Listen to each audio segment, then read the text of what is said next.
അടുത്താണ്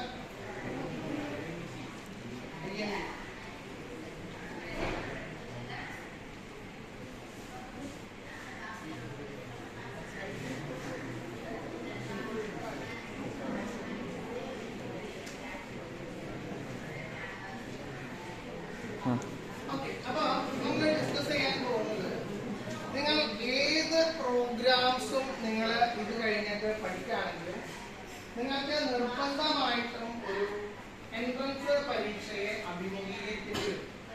വേണ്ടേ? നിങ്ങൾക്ക് ഡിഫൻസിൽ ചേരാൻ താല്പര്യമുണ്ടെങ്കിൽ NDA, ഡോക്ടർ ആവണമെങ്കിൽ നിങ്ങൾക്ക് നീറ്റ് പരീക്ഷ എഴുതണം. നിങ്ങൾ ഏതാ ബാച്ച്? സയൻസ്, കമ്പ്യൂട്ടർ സയൻസ് ആണ്. അപ്പോൾ നിങ്ങൾക്ക് ഡോക്ടർ ആവാൻ പറ്റില്ല. നിങ്ങൾക്ക് എഞ്ചിനീയർ ആവാനാണ് പറ്റുക. അപ്പൊ അതിന് ജോയിന്റ് എൻട്രൻസ് എക്സാം JEE അല്ലേ, IIT, NIT അങ്ങനെയുള്ള സ്ഥാപനങ്ങളിൽ നിങ്ങൾക്ക് ജോയിൻ ചെയ്യാനായിട്ട് പറ്റും. അതുപോലെ തന്നെ IMU CET, Indian maritime university, നാവിയിൽ നിങ്ങൾക്ക് ജോയിൻ ചെയ്യാനായിട്ട് കഴിയും. NDA ഡിഫൻസ് എന്ന് പറയുമ്പോൾ എയർഫോഴ്സ് ഉണ്ടാവും, നേവി ഉണ്ടാവും, അതുപോലെ പിന്നെന്തുണ്ടാവുക, ഇന്ത്യൻ ആർമി ഉണ്ടാവും. അപ്പൊ ഏത് തരത്തിലുള്ള കോഴ്സിന് നിങ്ങൾ ജോയിൻ ചെയ്യുകയാണെന്ന് വെച്ച് കഴിഞ്ഞാലും നിർബന്ധമായിട്ടും ഒരു കോമ്പറ്റേറ്റീവ് എക്സാം എന്താണ്, എങ്ങനെയാണ് അറ്റൻഡ് ചെയ്യേണ്ടതെന്നുള്ളതിനെ കുറിച്ചിട്ടുള്ള ഒരു ഐഡിയ ഉണ്ടാവണം. ജോയിന്റ് എൻട്രൻസ് എക്സാം നമ്മൾ ഒരു വർഷം 2 എണ്ണം. ആദ്യത്തെ എക്സാം ഉണ്ട്, അത് കഴിഞ്ഞാൽ നിർബന്ധമായിട്ട് നിങ്ങൾക്ക് NIT-കളിൽ സീറ്റ് കിട്ടും. കേരളത്തിൽ NIT എന്ന് പറയുന്നത് എവിടെയാണ്? കോഴിക്കോടാണ്. അപ്പൊ അങ്ങനെ പല കാര്യങ്ങളും നിങ്ങൾക്ക് ഇൻഫോർമേറ്റീവ് ആയിട്ട് അറിയാൻ താല്പര്യമുണ്ടെന്ന് വെച്ച് കഴിഞ്ഞാൽ നിങ്ങൾക്ക് നമ്മുടെ അക്കാദമിയുടെ നമ്പറിൽ വിളിക്കാം. ഇതിന്റെ നമ്പർ എഴുതിയിട്ടുണ്ട് ഏറ്റവും ബാക്കിൽ. നിങ്ങൾക്ക് അതിന്റെ കോൺടാക്ട് നമ്പർ ഫ്രണ്ടിൽ എഴുതിയിട്ട്, ഫ്രണ്ടിൽ അടിയിൽ എഴുതിയിട്ടുണ്ട് അല്ലേ, നമ്പേഴ്സ് എഴുതിയിട്ടുണ്ട്. അപ്പൊ നിങ്ങൾക്ക് വിളിച്ചു കഴിഞ്ഞാൽ സ്ഥാപനവുമായിട്ട് ബന്ധപ്പെടാനായിട്ട് നിങ്ങൾക്ക് എങ്ങനെയാണ് സ്ഥാപനവുമായിട്ട് ജോയിൻ ചെയ്യാൻ പറ്റാന്ന് വെച്ച് കഴിഞ്ഞാൽ കുറെ പ്ലാൻസ് നമ്മൾ എഴുതിയിട്ടുണ്ട്.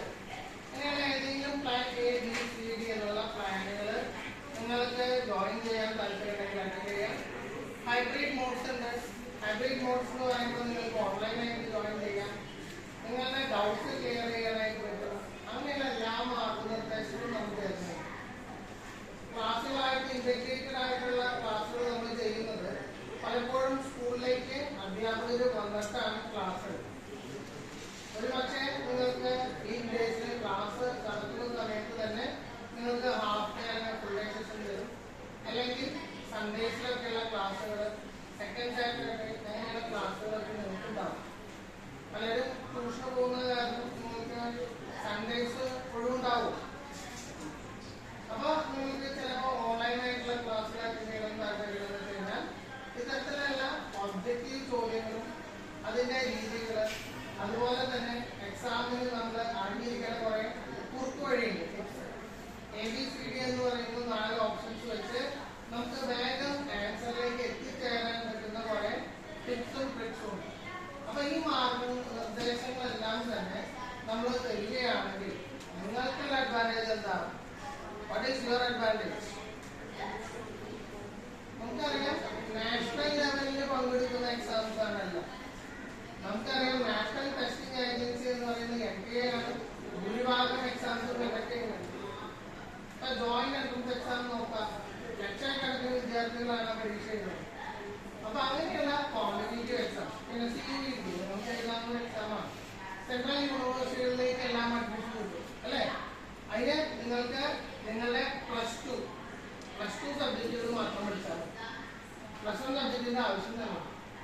പക്ഷെ അങ്ങനെ എങ്കിൽ പോലും +1ന്റെ ബേസിസ് ഇല്ലെങ്കിൽ +2 സബ്ജക്റ്റിന്റെ ചോദ്യങ്ങൾ ചിലപ്പോൾ ട്രാക്ക് ചെയ്യാൻ പറ്റില്ല. കെമിസ്ട്രി നമ്മൾ നോക്കാമെന്ന് വെച്ച് കഴിഞ്ഞാൽ ആദ്യത്തെ ചാപ്റ്റർ ഉണ്ട് ഇല്ലേ, പലതരത്തിലുള്ള ഗ്യാസ് സ്ലോസ് നമുക്ക് പഠിക്കാനുണ്ടാവും അല്ലേ. ഏതൊക്കെ ഗ്യാസ് സ്ലോസ് പഠിക്കാനുള്ളത്? Boyle's law, Charles law, Gay Lussac's law, Avogadro's law എന്നൊക്കെ പറഞ്ഞ് കുറെ ലോസ് പഠിക്കാനുണ്ട്.